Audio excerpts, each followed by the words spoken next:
የታላቁ የኢትዮጵያ ህዳሴ ግድብ ግንባታ መጠናቀቅ ሌሎች ፕሮጀክቶችን ለመስራት መነሳሳትን እንደሚፈጥር በደቡብ ጎንደር ዞን የደብረ ታቦር ከተማ ነዋሪዎች ተናገሩ። የግድቡ ምረቃን አስመልክቶ በከተማው ህዝባዊ የድጋፍ ሰልፍ ተካሂዷል። መረጃው የደብረ ታቦር ከተማ አስተዳደር መንግስት ኮሙኒኬሽን ነው። ንጉስን ታያ ያቀርበዋል። ከቁጭት እናቶች ከእንጨት የነጻ ሆነዋል። የደብረ ታቦር ከተማ ነዋሪዎች የታላቁ የኢትዮጵያ ህዳሴ ግድብ ግንባታ በመጠናቀቁና በመመረቁ የተሰማቸውን ደስታ በድጋፍ ሰልፍ ገልጸዋል። የደብረ ታቦር ከተማ አስተዳደር ከንቲባ ደሴ መኮንን በሰልፉ ላይ ባደረጉት ንግግር የውጭ ኃይሎች ኢትዮጵያ የተፈጥሮ ሀብቷን እንዳትጠቀም የተለያዩ ሴራዎችን ቢሰሩም በኢትዮጵያ ህዝብ ሁለንተናዊ ድጋፍ ግድቡ ግንባታው ተጠናቆ መመረቁን ገልጸዋል።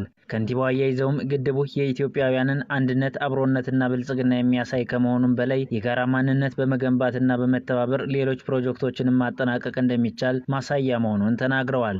ለከፍታችንና ለመበልጸጋችን ዋና መሳሪያ የሚሆነው በአንድነት በመቆም ስለ ሰላማችን ማሰብና የጋራ አድርጎ መስራት ስንችል ነው። ከምንም በላይ የተጀመሩ የህዳሴ ጉዞዎቻችን ወደ ላይ ለመውጣት በቁጭት በአንድነት በወንድማማችነትና በእህትማማችነት የሰላማችን ጉዳይ ለልማታችን ዋናው መሳሪያ አድርጎ በጋራ መጠቀም እንዳለብን እያሳሰብኩ ሰላማችን ሁላችንም ዘብ እንቁም።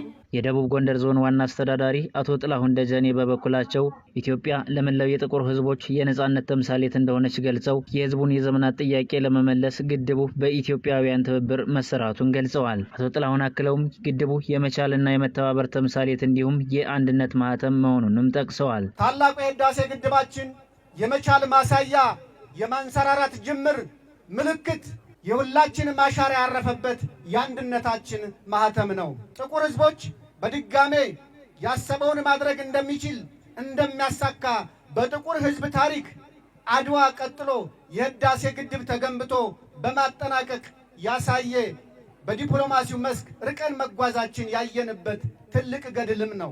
በድጋፍ ሰልፉ ላይ የተሳተፉ ነዋሪዎችም የግድቡን ግንባታ ሲደግፉ መቆየታቸውን አስታውሰው ግንባታው መጠናቀቁ ብዙ ጥቅም የሚሰጥ በመሆኑ መደሰታቸውን ገልጸዋል። ወንድ ገዝተን ያው ይሄ ነገር እንዲጠናቀቅ በጣም ብዙ አስተዋጽኦ አድርገናል እንደወጣት እና ከዚህ ደግሞ የምንጠብቀው በጣም ብዙ ነገር አለ። ህዝቡ ተቆርቋሪነት ኑሮት ገንዘብ በማዋጣት አዋተን ለዚህ የአባይ ግድብ ምርቃን ደርሰናል ማለት ነው እና ተገድቦ ለኢትዮጵያን አገልግሎት መስጠት በጣም እጅግ ከምንም በላይ እንደኔ እንደ አርሶ አደር አስደስቶኛል። ህዳሴ ግድቡ እንግዲህ ከሊቅ እስከ ደቂቅ ነው አዋተን የሰራ ነው። በጣም ደስ ይላል። ከእንግዲህ በኋላ ያለ ትውልድ እንግዲህ ያልፍልናል ብለን ነው የምናስብ። የግድቡ ግንባታ የኢትዮጵያ ህዝብ ለአንድ ዓላማ ያሰባሰበ የጋራ ተጠቃሚነትን ጥያቄ የመለሰና ለሌሎች ፕሮጀክቶች መነሳሳትን የፈጠረ መሆኑንም ነዋሪዎቹ ተናግረዋል።